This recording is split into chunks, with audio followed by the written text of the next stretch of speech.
Yeah. Hi everyone, thank you for coming. This is one of my super sessions. Jo is from the Southport School in Brisbane and has a doctorate in education. I believe is working at the moment in digital pedagogy and e-learning. So we're here to listen to her speak on 21st century education spaces. Take it away, Jo. Okay.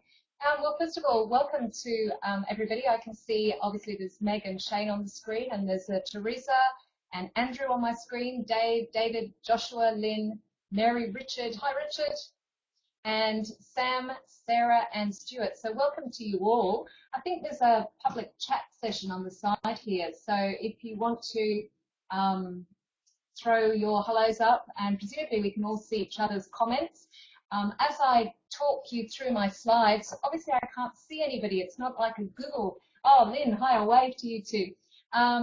It's not like a Google Hangout session where we can actually see our little icons down the bottom. At least I don't think it is, which is a little disappointing, I suppose, because it's always a little bit easier if you can actually visually see your audience. So if you do want to make a comment on something that I'm saying, whether it's even just, yes, I agree with that, or I've got an example of that I'd like to talk about later, then we could activate our cameras. Oh, yes, okay. Well, if you'd like to activate cameras, that would be fantastic.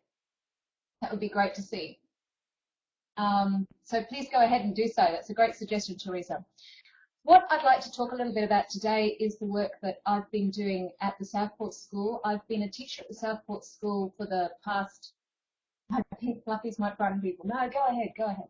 I've been a teacher at the Southport School for the past 3 years, and it's an all-boys school, an independent school on the Gold Coast. It takes boys from the age of about 3 in the pre-prep all the way through to the senior school, and I'm a senior school teacher. I taught grade 7 through to 12, and I've taught a range of subjects: Japanese language, Chinese language, the gifted and talented unit, history, and English. And at the moment I'm teaching English, and I'd like to talk a little bit about the type of design we have been looking at with regards to our educational spaces. I'm a product of the educational system of the 70s and 1980s, and I suppose in saying that I'm a product of the teaching system of the 70s and 80s, it's a background whereby teachers for me were very much the source of knowledge and also the source of some sort of power. Today, in an age, I suppose, when preschool children have mastered touch screens, they've got a new vocabulary that 3-year-olds in the 70s and 80s never had with regards to iPads and Xboxes and a range of vocabulary that we would never have dreamed of. It seems interesting that that they're learning from a very early age that the source of power and the knowledge does not necessarily lie with the teacher. It lies in a new space that they can actually access and control themselves. So in saying that, in certainly the last 3 years, maybe the last 5 years, the type of educational spaces that we have at our fingertips is very much changing. The tools are changing. And we as educators and facilitators have to keep up with this change very quickly. In the first slide I've got for you, which you probably can see on the screen, I've titled this particular presentation, Designing Educational Spaces, Blending Learning Spaces, Empowering Creativity and Critical Thought. And that, in my environment, is what I try and do. I try and hone in on the traditional learning spaces, not to forget the fact that the students and us as people still need people-to-people contact. We still need to brainstorm and talk through ideas. And whilst today we can't actually see each other, it's really important for us to see the visual facial expressions and hand gestures. It's part of who we are. But at the same time, I like to be able to offer my students space that they can create things that's their digital space for themselves, and also a forum platform where we can create as a group. And what we done, I'm just going to move on to the next slide I've got. Hopefully that comes up on everybody's screen. What we have done over the last couple of years is very much think about spaces with regards to our Mahara system and Moodle. And obviously, a couple of mobile applications and Web 2.0 and how they actually network into and connect with our teaching space. I'm going to look over at my notes here. Yeah. I suppose loosely, we at the back of our minds as teachers have in our minds the Gardner multiple intelligence theories of learning.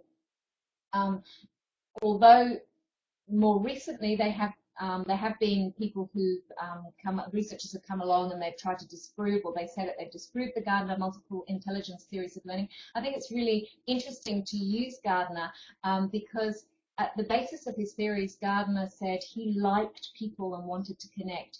And I suppose moving from that, I always feel that in my classroom, I want my students to like people and want to connect. And so I've offered, or we have offered, new spaces with our technology to try and facilitate that. Let's go to the next slide. In some ways, we can think back to the Huxley book, The Brave New World, and certainly we are entering a brave new world where we are being provided with these new tools. Our students are being provided with a range of new tools, and the parameters for control, the parameters for power are shifting. And in some ways, we do have to, I suppose, relinquish quite a degree of freedom and autonomy, a release of, I can't hear anything, Maureen. Let's see if I've got Maureen there. I think that helps. We do have to relinquish control, and in doing so, I hope and I contend that in relinquishing that control and encouraging that autonomy with our students, that we actually are able to encourage them along a critical thinking path, a journey where they can actually develop greater strength and training with regards to their metacognition and the way that they handle dealing with the problems, not just of the content, but the problems of, or the problems presented invariably by the kind of technology that they are faced with, whether that be a Mahara web page design or a contributing to a Moodle forum site or an application. I'm going to move to my next slide. The networking data and opportunity as facilitators, adults, educators, how do we make sense of this deluge of data or data? This is something that I think is a topic of conversation for a lot of us. Certainly with my colleagues, we're always talking about the amount of data out there. And if we as adults feel that there's a deluge of data, how do the students make sense of the surfing that they do on the net, the way that they actually have to evaluate the incredible, the copious amounts of information that they're bombarded with every day?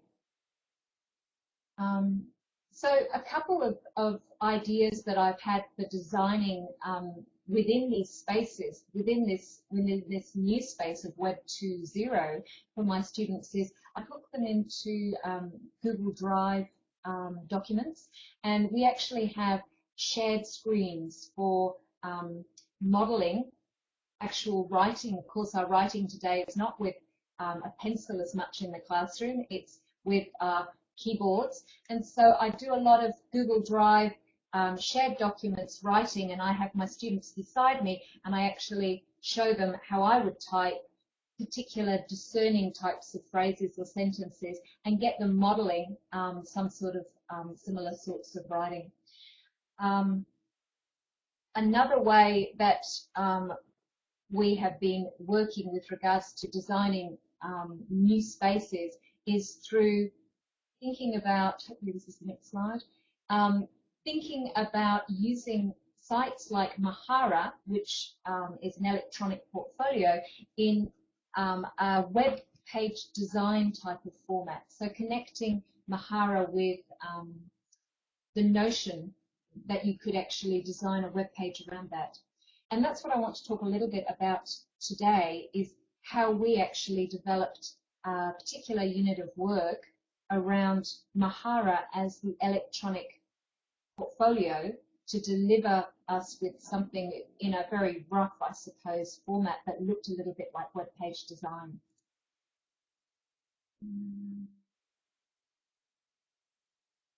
In doing so, there was quite a process to be able to get the students to think of Mahara like a web page design. And the other thing was, I didn't want my students just to go off and create an individual Mahara page without having actually connected with a group.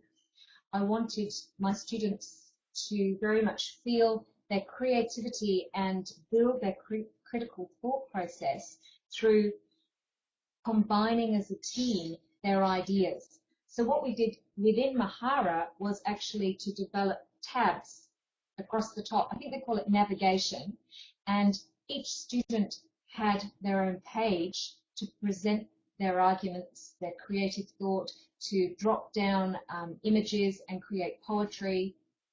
And then we had a front page to Mahara where the group had to come in and actually collaborate with their creativity and their critical thought. So there was quite a process involved within this, this space of design, and the students were really responsible for how it was pulled together and what actually went into this piece of work. Before I explain a little bit more about the piece of work that was created, and it was created last term. The Australian term runs from January to April, so it's a term of work that's just been done. It's a term of work that was in the English literature area, and we studied, the novel was All Quiet on the Western Front. And one of the principles, or one of the questions that guided myself and my colleagues through this was to look for creativity within this whole process and questioning ourselves as to, does creativity matter? And we talked about the fact that, yes, business leaders today are looking for creativity and innovation, and they're looking for the edge. But as well as obviously preparing our students for something that their society today is looking for, critical and creative thinkers, well-being experts are saying that creativity is helping people flourish and improves the individual happiness of people in organisations. So in providing and designing a space for creativity to develop, we are hopefully providing greater well-being throughout our organisation and helping our individuals flourish. Hopefully that's a perpetuating circle, that because they're flourishing, they're feeling good about things, they feel that they want to contribute more, they're putting more time and mastery into what they're doing, and you hopefully get a better, more creative product. And if we just go back to the slide prior to this, I very much emphasised to the students that whilst we had a space, an electronic space within Mahara for students to contribute individually, no man is an island, and it was a matter of pulling it all together and looking at what other people were doing, looking at those contributions, and really understanding and harnessing the energy from them to be able to produce the best result.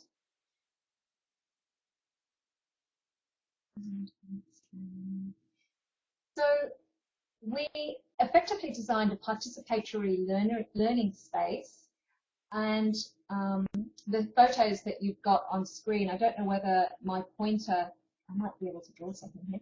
This particular pointer here, is that going to draw something? Yes, very vaguely. That particular pointer there, that is one of the groups that particularly contributed to the little video excerpt that I've got for you today. And the other way that they contributed via writing, they contributed via a video that they created together. They contributed via interactive maps and so on. And of course, they also contributed via their forum writing. And forums have been particularly effective, as well as in Mahara, also in Moodle. We're using an awful lot of forum writing, and even in class, we will have a bit of a brainstorm verbally, but then rather than asking them to go to their traditional notebooks, we actually ask them to go to the Moodle forums and straight away type their answers, and that answer is then beamed up to the smartboard, and I'll actually, my language to the students is I'm ready to F5, which means refresh the screen, and the students will say, not yet, I've got to type in my last sentence. And so there's a degree of urgency about their typing, about their need to contribute, and what we're getting is greater opportunities for students to write, to express themselves. Students who are often more introverted or feel perhaps their opinion won't be listened to by the more exuberant members of the group are provided with greater opportunities to really contribute to this this learning space that's been designed. I'm going to move on. Within the piece of assessment that I'm talking about that we did, that was obviously for grades, it was a formal piece of assessment for summative work. We actually graded it as a group. And I don't know how many educationalists I've got on board. Maybe you're all teachers who've all done group work. But as teachers looking at group work, and as parents whose students or children often bring group work home, it can be extremely frustrating because the kids will often fall out due to individuals in the group's lack of effort.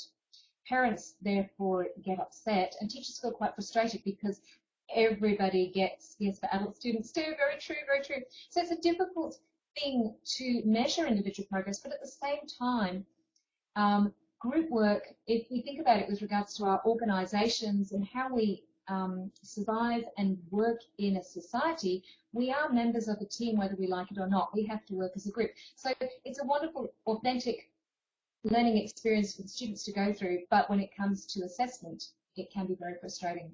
So what we did with Mahara, and it worked beautifully for us, was to grade the whole group, but say to them, the front page is where you put your group stuff, but in the tabs through the navigation, this is where your individuality comes in. And we can actually see within the big group website that you've done on Mahara, we can actually see what individual contributions have been made to this overall website on Mahara, which was absolutely wonderful because you got the students still working in their small groups.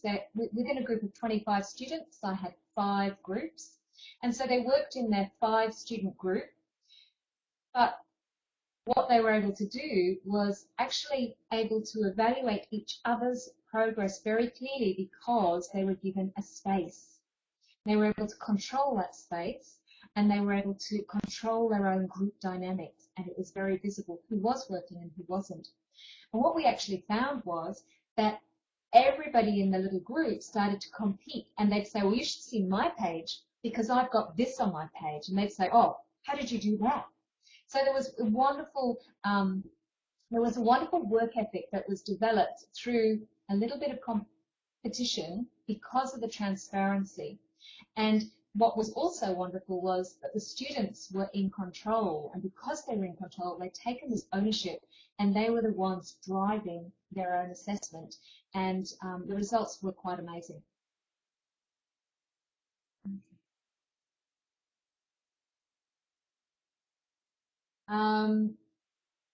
So we're looking, with regards to the novel that we did, All Quiet on the Western Front, at different spaces. And as a teaching staff, we talked about these spaces prior to the assessment being delivered to the students. And we talked about the fact we'd like to provide them with individual space, physical space, virtual space, group space, creative space, collaborative space, and conversational space. So very much going back to my topic of today is how are we designing space these days? What tools have we got at our fingertips to draw upon to provide our students with opportunities to consider what kind of space they're working in. And in this particular assessment piece, Mahara proved that it could provide us with opportunity to go through these various different spaces, and it proved to be a most successful unit of work. I'd like to go to this little piece of video now, but I'm just looking to see whether I can actually connect to it. There is a link there, a hyperlink, but the question is, how do I do this? Will that take me to it? Do I do that? Or do I shout, Meg and Shane, help me? Maybe what I have to do is, ownership is important. That's so true, Shane. There's a few comments there. Yes, that's right, the elephant. There's a few comments there I'm just looking at. Thank you. Okay, so I'm not quite sure I'm going to get that video to you. Can you type the link in the chat? I can try and do so. Just give me 1 second. Hopefully you guys can all still hear me. I'll move that over here. Can you still see me? And I will just go back to where they are. Ideas. Let's hope that's the one. Just give me 1 second. Hope that this is the one. You probably can hear the music. I was hoping it would go straight there.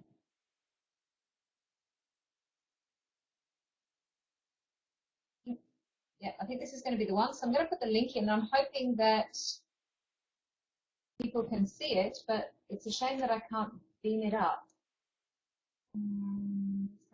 Would that do it now?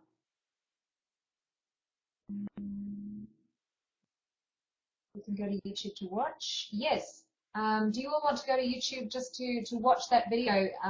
Hopefully everybody can do that. Okay, that's okay. That's all right.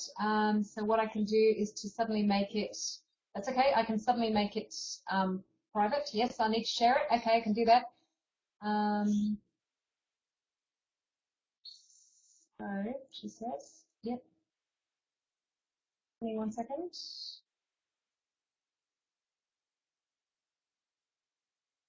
I just need to.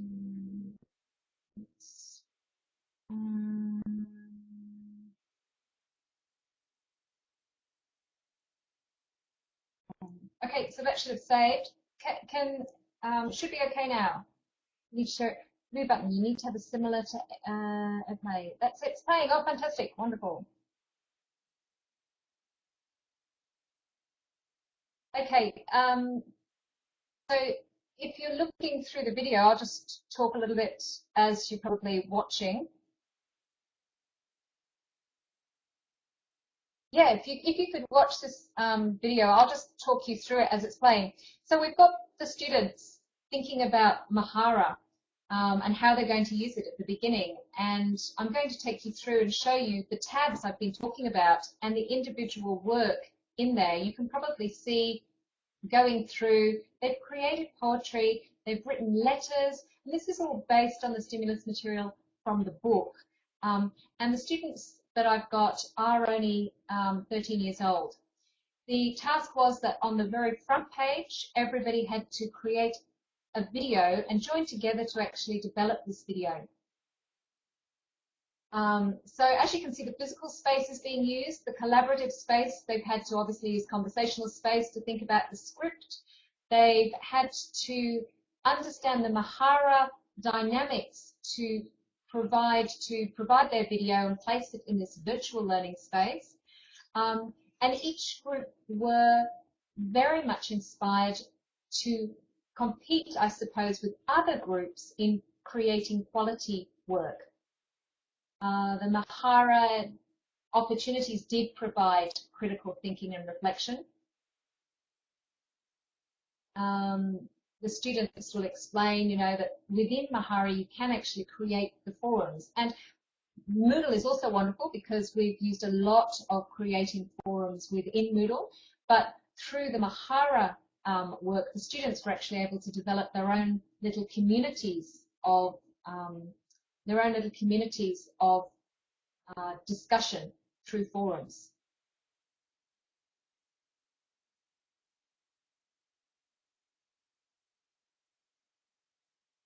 And I talked a little bit about the designing of space so that there's conversation, there's still blended learning, and you can see the design in trying to get the scripts together, the design in trying to get the front page collaboratively pulled together was very much a traditional learning style. And you can see them getting out the paper, getting out the whiteboards. We actually had whiteboard tables to work on, and the students grouped and just talked, which is equally wonderful. It's not playing for you. Is it playing for most people? Is it playing? Yes, me too. Yes, is it playing for most?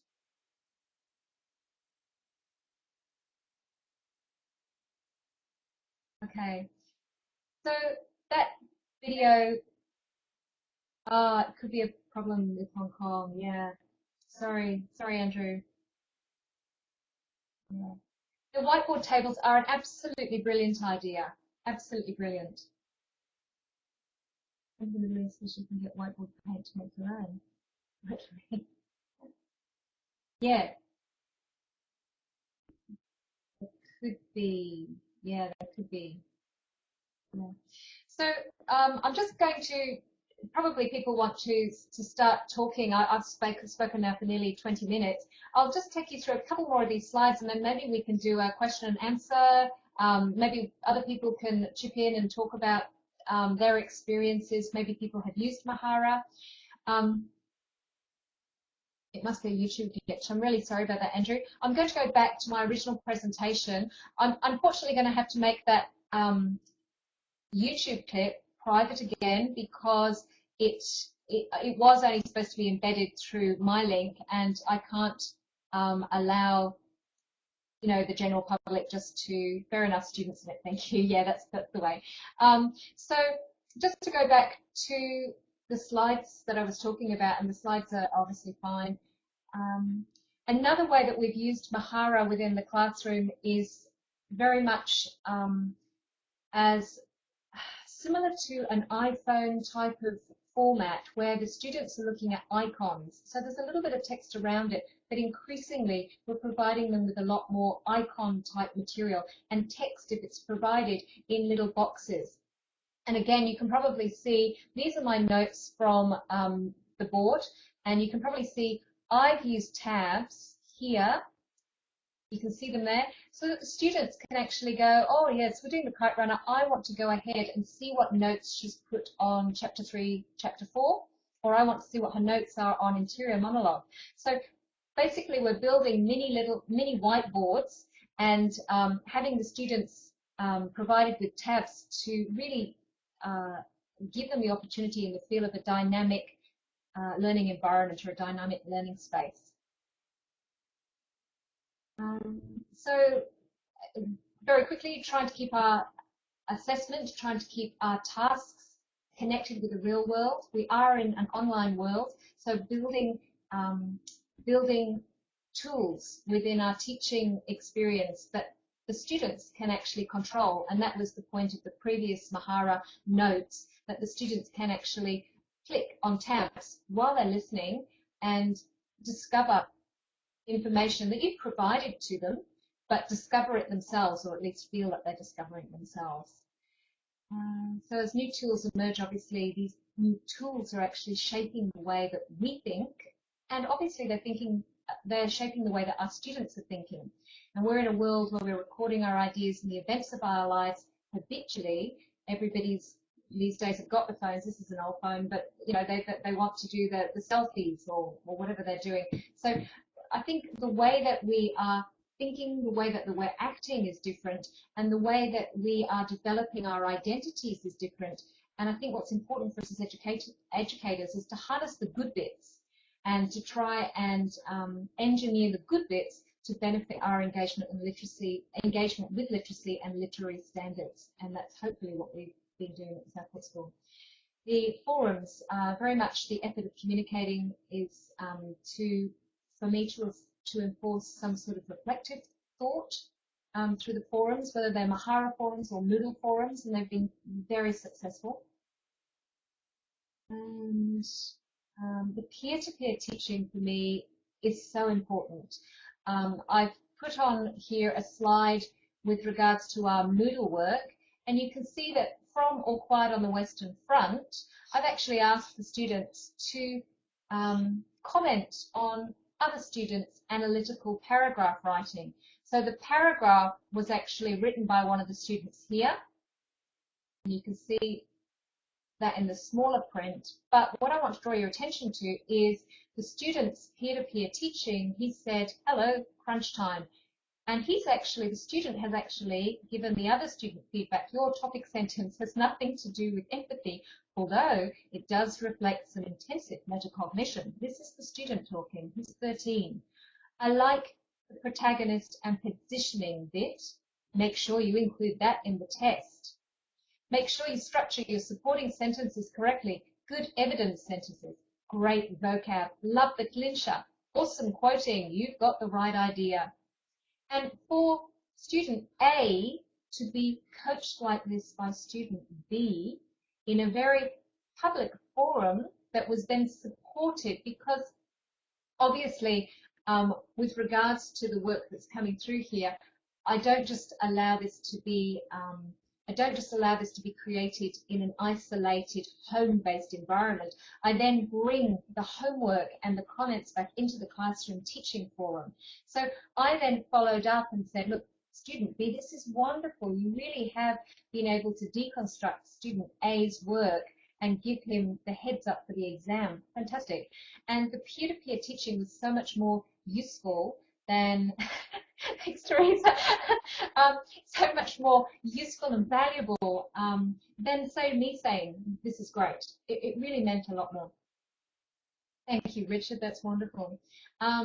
Moving with the changing space. Hopefully I'm showing a small snapshot of the fact that, yes, we are moving with this changing space. And traditionally, yes, we focused a lot on reading, not so much on writing. I don't think we did focus as much on writing. I think with the opportunity we've got for the forums, I've got students who are responding to each other at 10, 11 o'clock at night. I've got students who get up the next morning and they're writing to each other at 6 in the morning.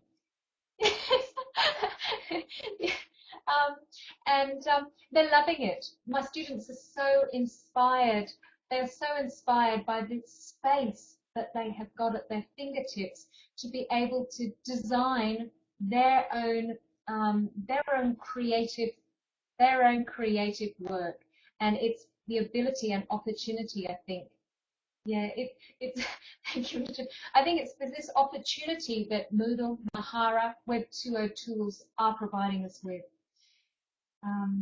So we are creating from a theoretical perspective and drawing us back. I suppose I spoke earlier about Gardiner. Now I'd like to take us a little bit to G. I love G's work on affinity spaces, and hopefully I'm developing affinity spaces, online environments where people are, yes, so do I, James G. He's fantastic when he discusses his affinity spaces, online environments where people are organized around a common endeavor or interest. And that's what I'm finding when we provide them with the students with these spaces, they provide the energies to develop common endeavors and interests. And sometimes as teachers and facilitators, we don't always know where that is going.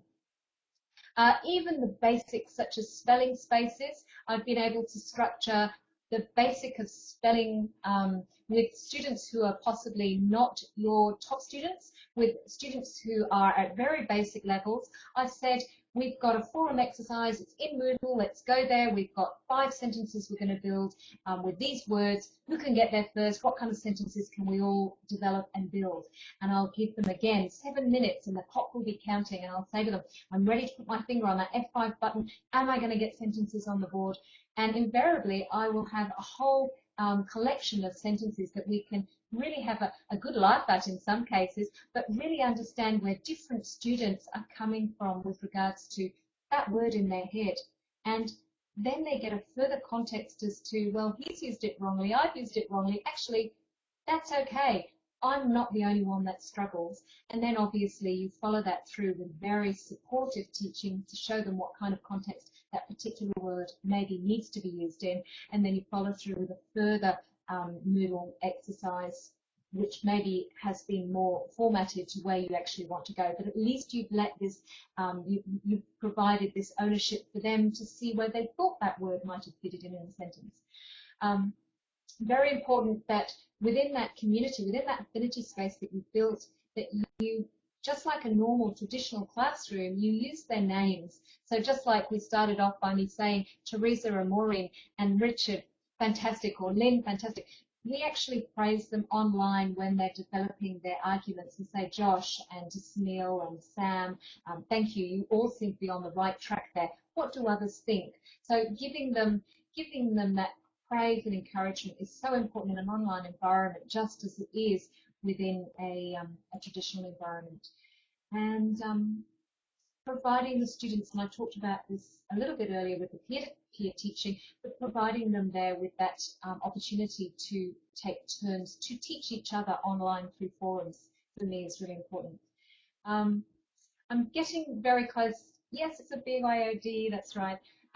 Teacher team teaching, very close to the end of my slides here, but the opportunity to build relations with colleagues online has just been magnificent, absolutely wonderful.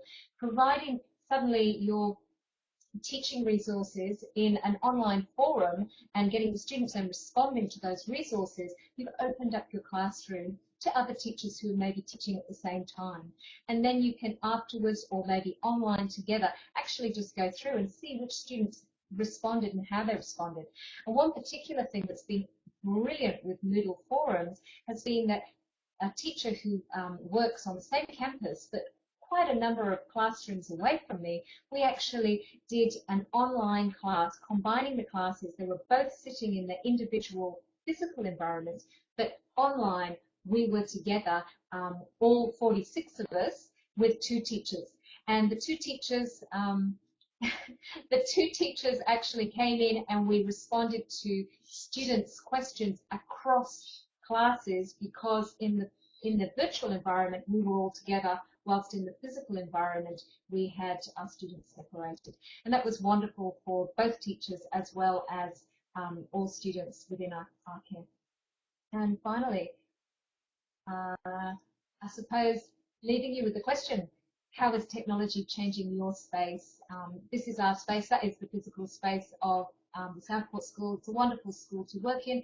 As you can see, it's a very traditional environment with traditional buildings, but yes, we are a BYOD school, and very much harnessing and looking for new opportunities to engage the students within our care. Thank you so much for today's keynote session from Australia, and if I could open it up to questions. How do I do that, Shane and Meg? What do I do?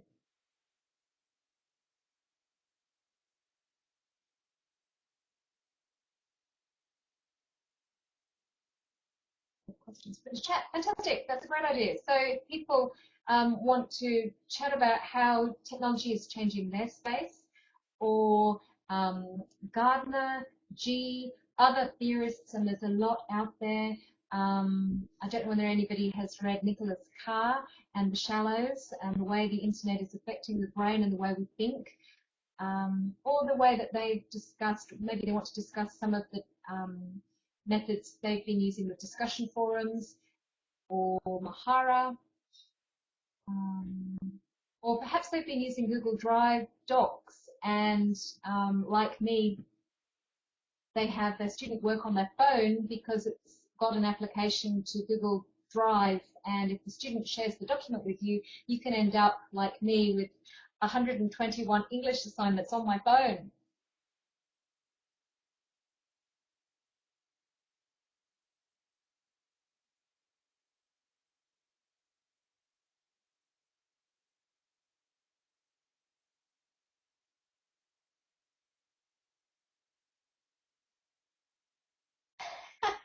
Yeah, that's right. Well, it doesn't look like that now. It's just one little icon. Yeah.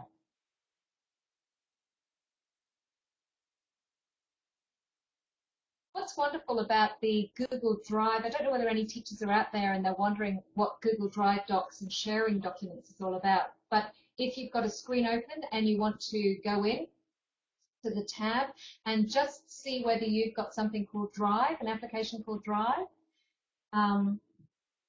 it's a wonderful way to be able to create docs and to share them directly with somebody.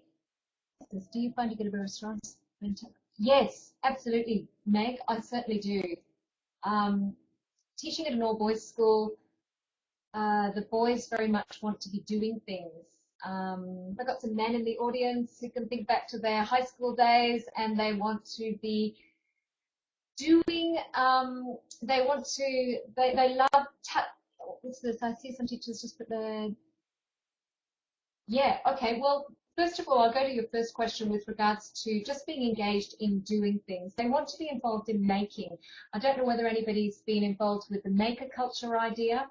I've been looking through maker culture, and part of the project with Mahara came through on the back of my studies of maker culture. Just on the next question where it says, okay, that's interesting. Okay, so just on the question where it says some teachers just put docs on the Google Drive and that's it. That is a real shame because they're missing out. They're missing out on a couple of things. If I can just go, I'm just going to go to one of my documents and just walk you through something.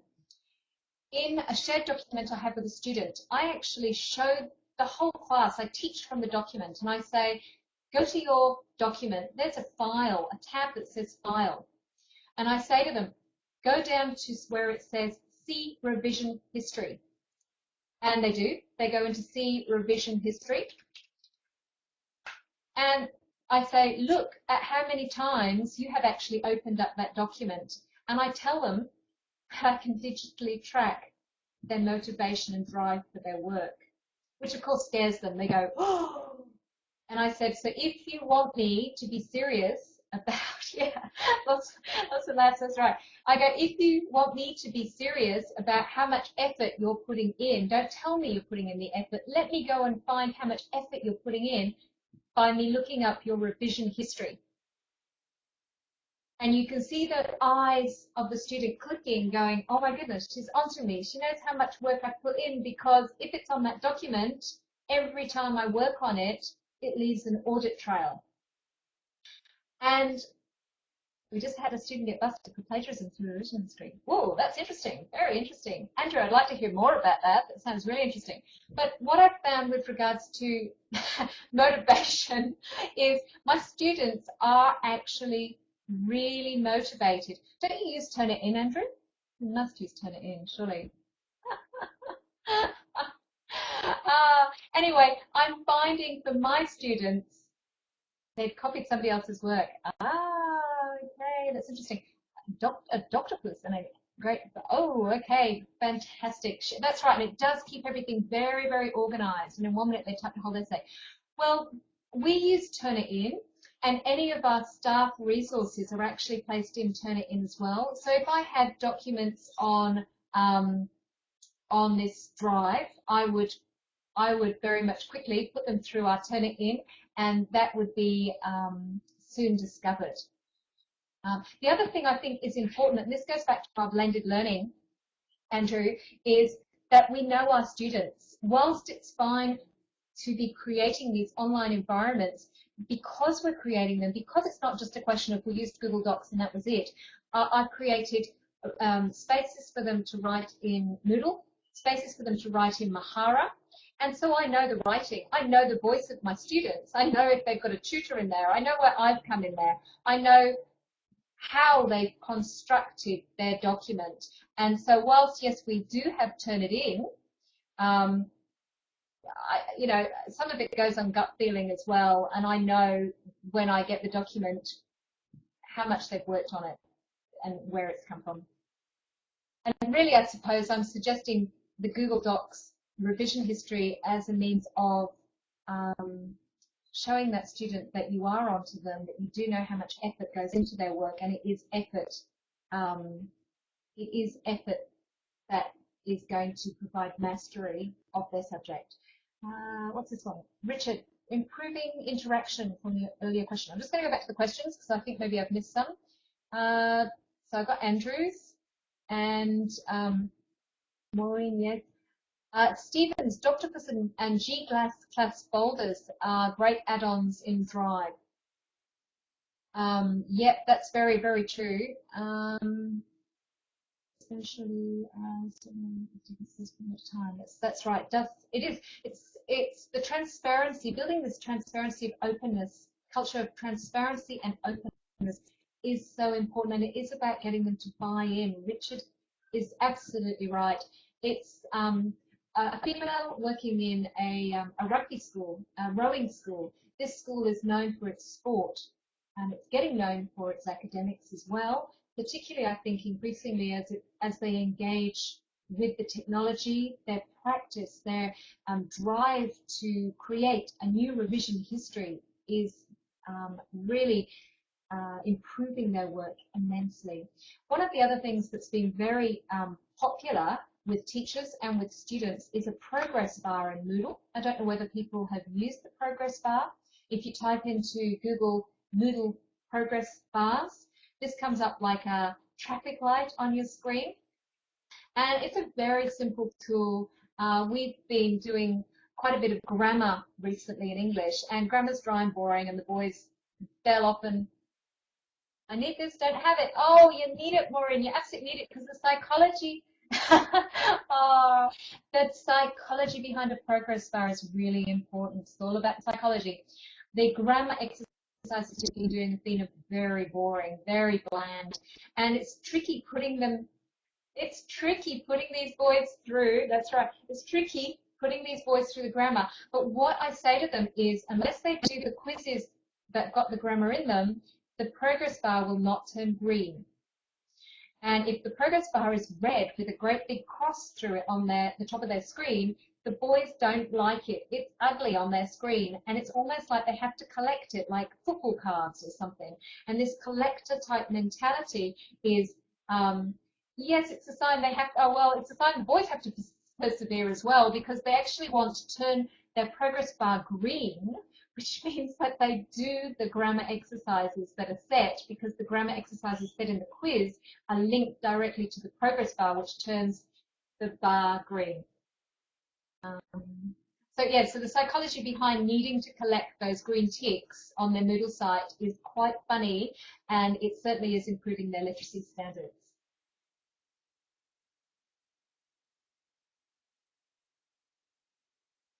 Any more questions?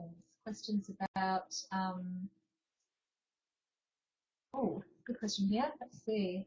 Or questions that I've missed as I've been reading. Let's see. Forums on Moodle's discussion space. Is this working for everyone? I found it as both teacher and student that Moodle forums sometimes seems to be almost, but not quite, possibly because of the interface.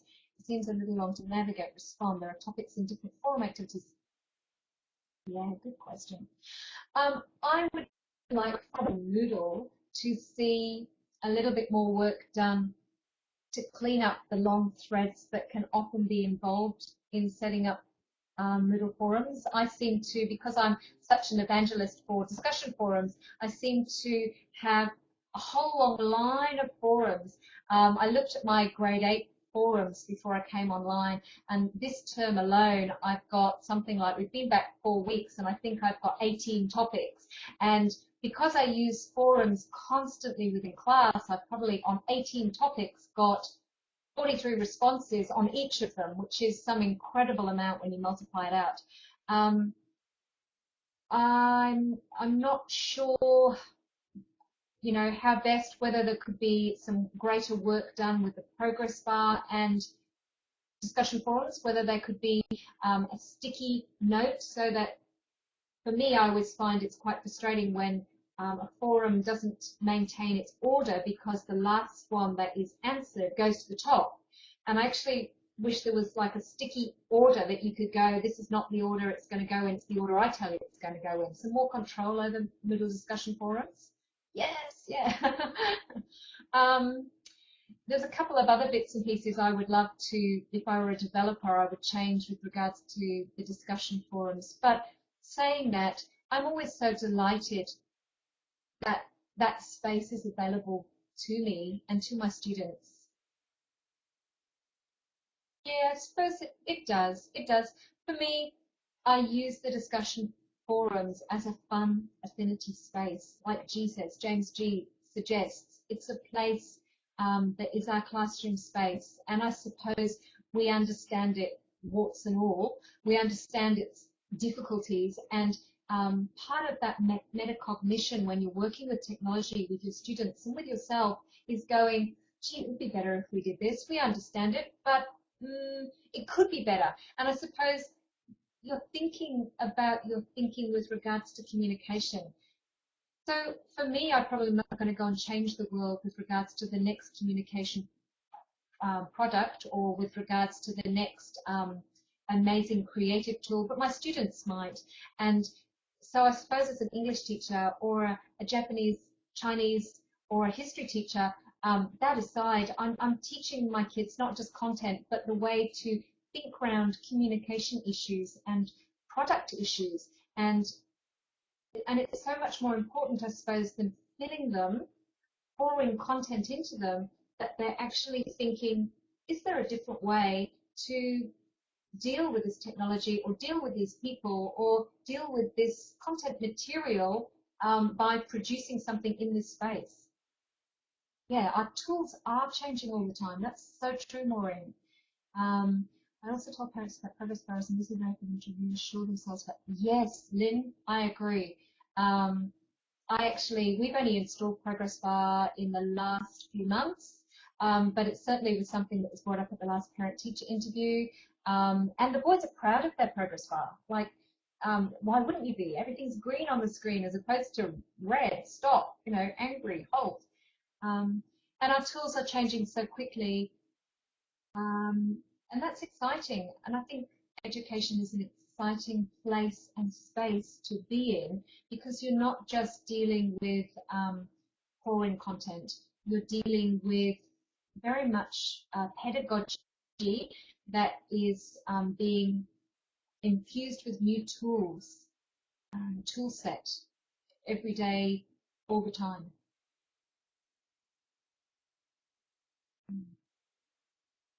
Going back to the IT situation, yeah, IT departments can be tricky. Richard mentioned that. I think somebody else mentioned IT departments earlier in the discussion. Yeah, it's interesting, isn't it? Because you've got all these amazing, I call them like soft ways of working with technology, and yet the IT people, they've got these hard ways of thinking about the infrastructure and the connections and the power.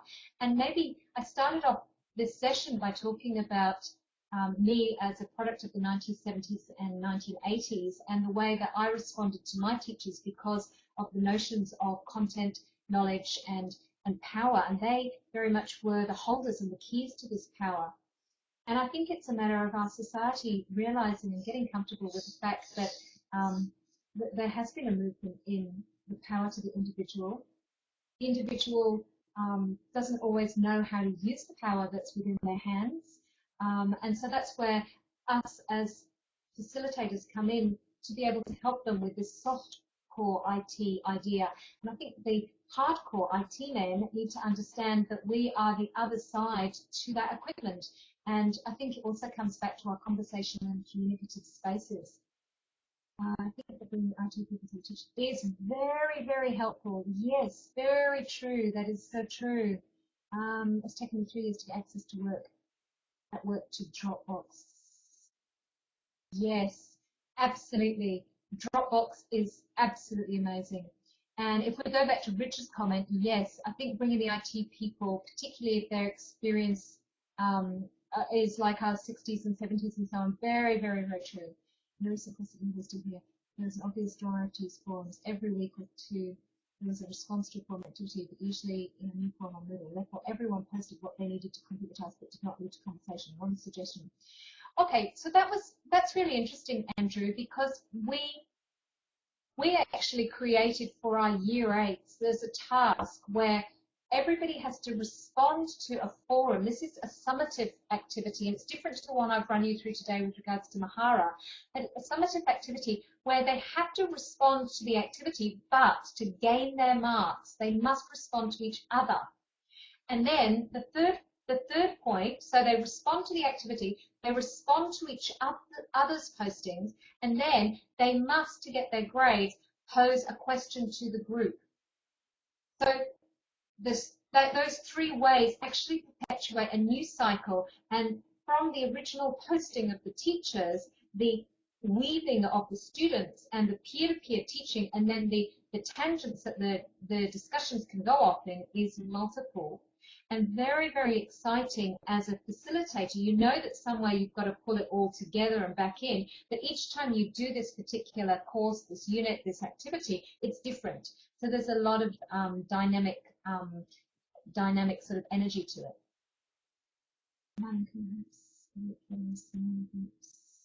Yes, possibly. Possibly that could be the case.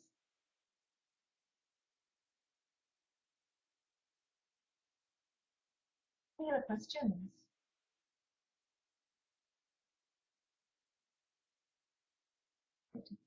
Yes. I'm sorry I missed that, everybody. I think my time zone wasn't quite coincided with that.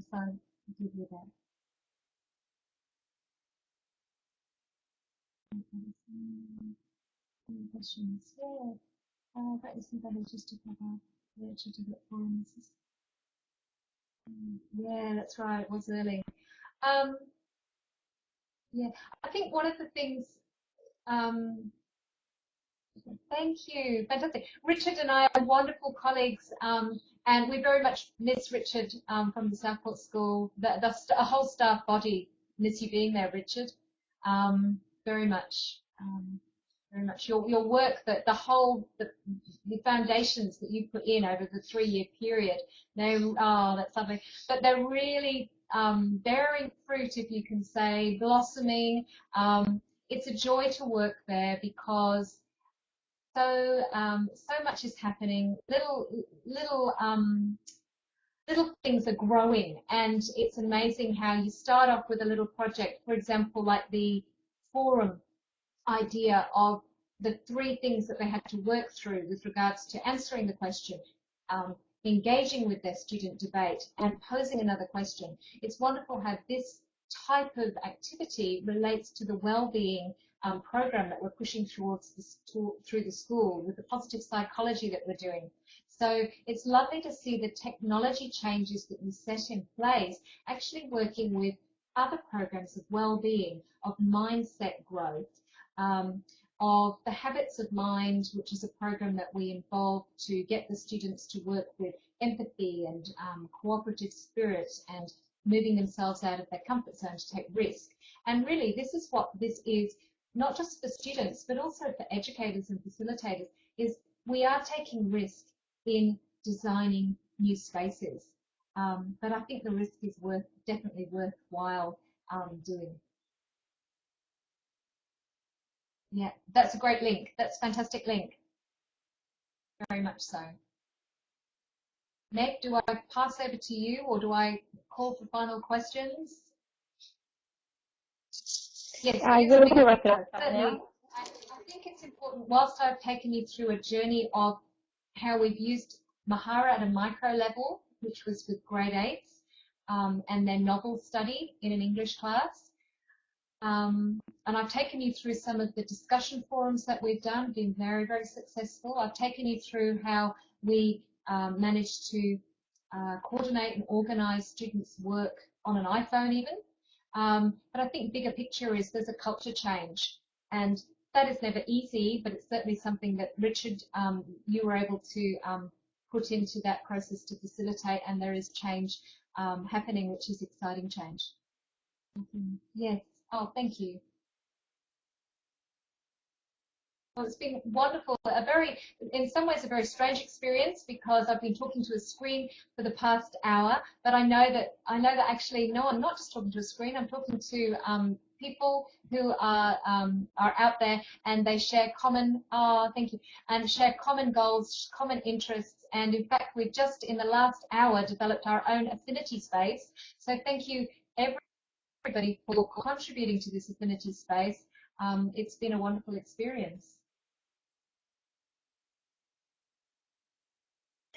Thank you very much, Jill, for your presentation. It's very fascinating. Some of these kind of schools as well. It's often a challenge to change that culture, but I think you guys are doing a wonderful job up there. So thank you very much, and we'll see everybody in the next session.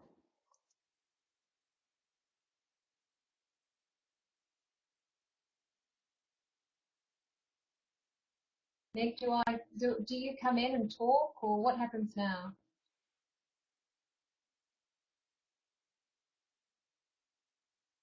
Just as everyone leaves the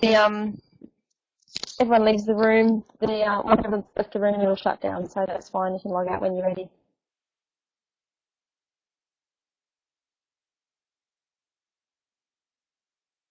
Yes, another coffee. That sounds great. Yep, I need a coffee.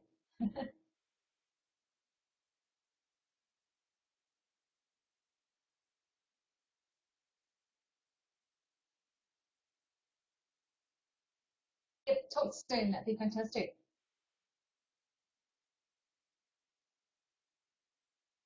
Okay, thank you very much, Meg. Fantastic. Really wonderful opportunity. Andrew, I will send you I should have probably put that on the bottom of the slide. I'm just going to type in my email address for anybody who would like to get in touch with me. Just going to send that through. And you are now unmuted. You can put that on your course page as well if you need to, Jill. Get that YouTube clip to you. Maybe we can talk later. Okay.